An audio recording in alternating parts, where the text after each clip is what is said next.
Cea mai nouă! Așa, Manule. Te învăță șmecherie cum să faci din 100.000. Bagă! Stau rețeta la succes, să faci banii fără stres. Solo! Manu Bombardierul a făcut bani toată viața fără niciun fel de stres. Auzi vorbele lui Manu? Dar să faci bani pe șmecherie e cea mai grea meserie. Am rețeta la succes, să faci banii fără stres. De ce?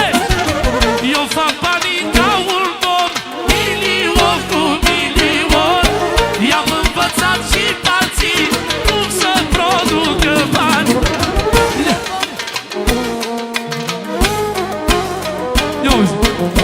Iauzi, ce spune? Te învăț o șmecherie cum să faci din 100.000. Da! Am rețeta la succes, să faci banii fără stres. Să audă în cartierul, e Manu Bombardierul. Indiferent de mișcare, a stat mereu pe picioare. De la Manu pentru toți comentrii lui, frații lui, cumnatul lui cel mai fin, Dulce, fratele lui mai mic. Pentru Dani, cumnatul lui, să trăiască! Toată lumea prezentă, ia-uzi! Ăștia-i lui! Iau ce spune! Lasă audă cartierul cu Manu Bombardierul.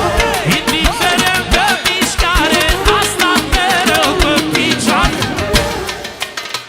A stat ca o lumânare, indiferent de mișcare. Că stă bine pe picioare, n-ai cum să te duci la vale. Manu! Zile!